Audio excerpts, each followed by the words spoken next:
Okay everybody, today we are going to have a look at changing settings in ActivInspire. The three settings we're going to take a look at are the ones I most commonly get asked about. I'm going to start with pen and touch settings. Now the reason you might want to come and have a look and see what the settings are or make changes to your pen and touch settings is because depending on the type of active board or active panel that you're using, you need to have the right kind of setting set so that pen and touch works as it should.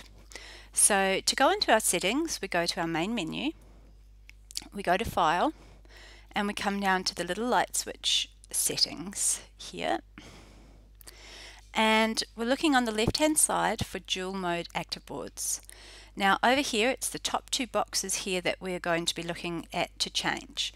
So if I was setting up for an active board touch or an active panel touch, those are our infrared devices, I would need to click in the top box, a touch input handling box, and I would need to find in the drop down list touch or stylus. I select that. I also need to make sure that the touch interoperability box says OS compatible, not default. Okay, and that means now that using either an active panel touch or an active board touch, I can use my pen or the stylus provided with those boards. If I'm setting up for a 500 series board, so this is a board that uses our traditional electromagnetic pen, but it also allows you to use your fingers on the board. It has 4 points of touch. You need to set up for touch and active pen. Okay, now as I click this, have a look at what happens on the right to my toolbar.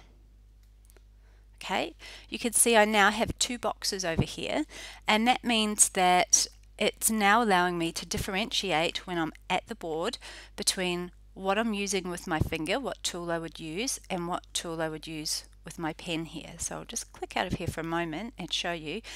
If I was to use my pen on the board and select highlighter, highlighter tool is what my pen becomes on the board. And when I'm using my finger on the board, which I can't do today because I'm not plugged into a 500 series board, it would be moving things around with the cursor. If I was then to touch on the eraser with my finger would become the eraser on the board and my pen would still be the highlighter. Okay, so it depends on the tool that you've selected with either your hand or the active pen as to what they will perform on the board. Okay, I will just go back into settings. And the final type of board you might be setting up for is a 300 series board or a 100 series board or the old AC2 series, and they are the kind of, I guess, the more traditional boards that can only be activated with the active pen, so there's no touch capacity on them at all. I will say if you have touch and active pen selected, so the 500 board setting selected, and you're only on a 300 series board, you will have some issues getting the pen to work on the board. If you're clicking on the board and there's all these little bubbles appearing where the mouse cursor is, come in here and have a look, because I guarantee you this needs to change. And the easiest setting to change it to is ignore touch, okay, because there is no touch capacity on those boards. Okay, that one is complete. Let's have a look what's next on the list. Handwriting recognition. Okay, I'm just going to turn the page here. Now we have a tool in the software called handwriting recognition. So I'm going to find that in my toolbox now. Here it is, handwriting recognition. And once I turn it on, basically everywhere I write on the board will convert my scribbly squirrel to lovely typed text. So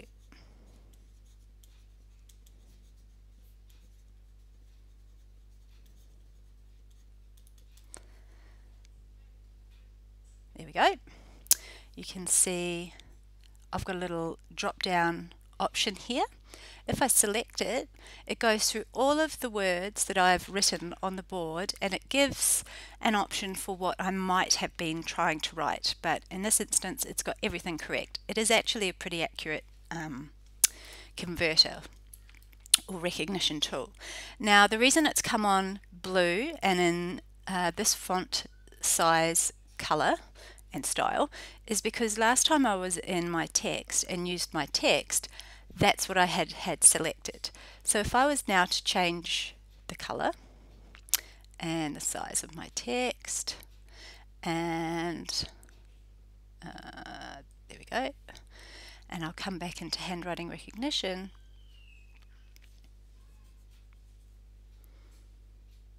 it will now convert to that size, color, style, etc.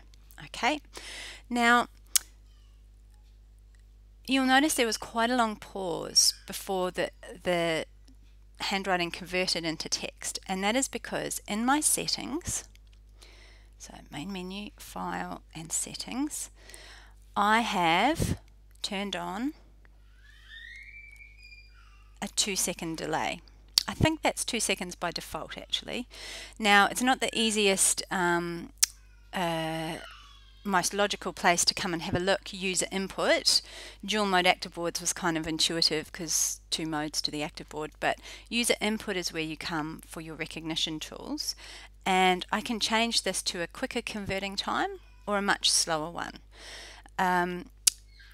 If it's you as a teacher doing a brainstorm on the board as the kids are throwing you ideas, you absolutely might want to reduce that down to 1 second so that it's quicker at converting.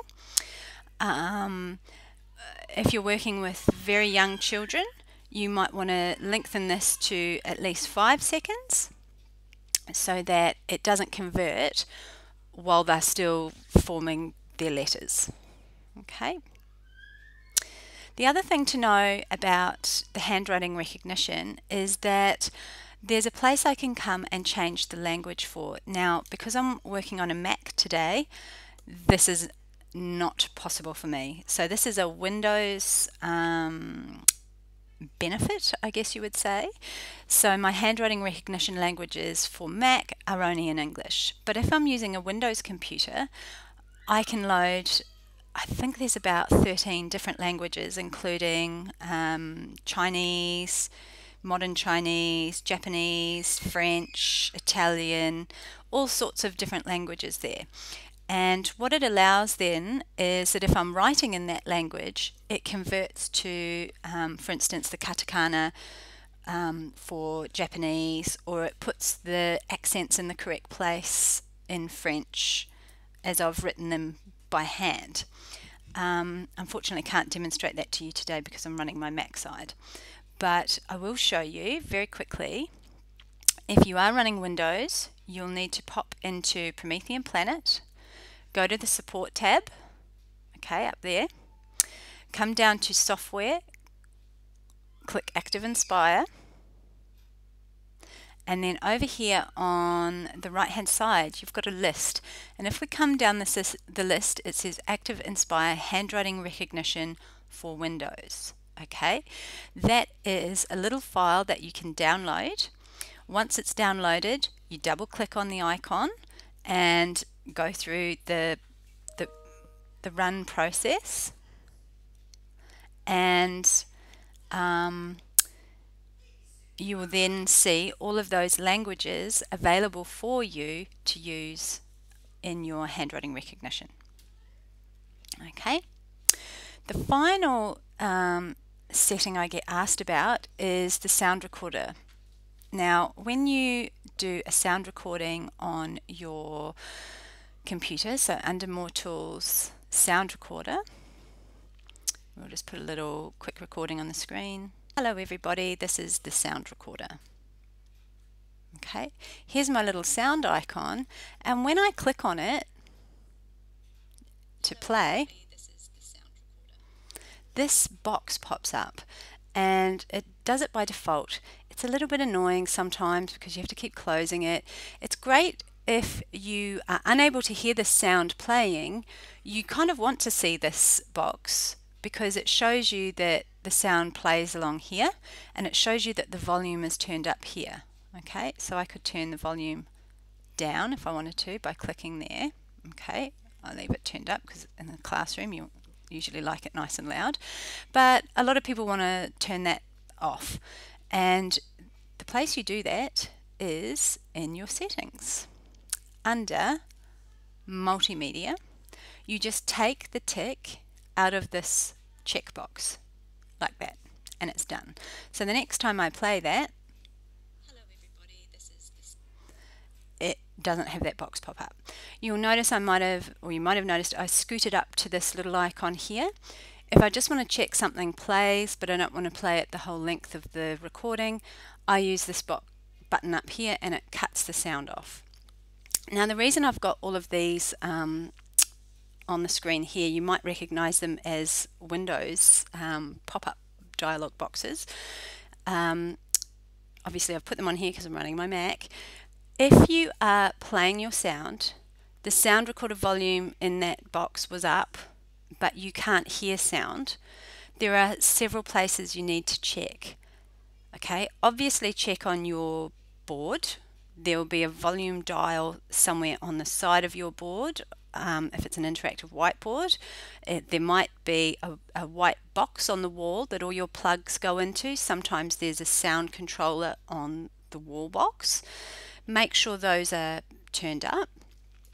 If you've turned those up and you hear a really loud buzzing in your speakers, it'll be because the sound on your laptop or your computer is actually turned down and there's quite a bit of feedback going on. So it's always advisable to check your laptop or your computer sound is turned up, and certainly that it's not muted, before you turn up the volume on your boards. Okay, and the place I go to on my Mac to check for volume is my system preferences. So I go up to my little apple, I go to system preferences, it's going to open any second, there we go, and I go across to sound. Okay, and I'm going to come to output because it's the speakers that I'm wanting, they're outputting the sound, and I can check which speakers are being used and make changes here if I need to. Okay, if I was recording a sound into a microphone and there was no sound coming out, so I've recorded a little sound bite here and I'm pressing it and there's no sound, I would check my output. I check my speakers are turned up and everything that we've just talked about, but I'd also check my input to make sure that there's no microphone muted and to make sure that I've chosen the right microphone here that I'm using. Okay, so that's just a little by the by, but on Windows computers you have a little sound icon. This is normally down here on your computer. In the bottom tray you've usually got a little speaker. If you click on that, this should pop up, something that looks like this, and you can check whether this volume is turned right down. You can check whether it's muted. If it's muted, it usually has a little mute tick box there. Okay, if that's up but you're still experiencing sound issues, there are other places you can also check. So if you right clicked on that icon, you would normally get a box like this pop up. Okay, and this is where you can come. You've got all these tabs along the top here, but we're looking at volume to start with. You can check your speaker volume. You can click on that and it'll open you a box something like this, or the advanced might open you a box something like this. Have a click, have a play, see what it opens up, and just make sure things are not muted anywhere. Okay, make sure they're not turned all the way down. So if you're experiencing sound issues when you're doing a recording or when you're playing back sound, remember the first thing to check, volumes turned up on your computer. Check volumes turned up on the board or the panel, and any other external speakers like sound bars or whatever that you might have plugged in. And if you're still experiencing sound issues, do check your microphone as well if it's a recording you've made. If you're still experiencing sound issues, that's when you contact a technician. Okay, and that brings us to the conclusion of changing settings in Inspire today. Thanks everyone.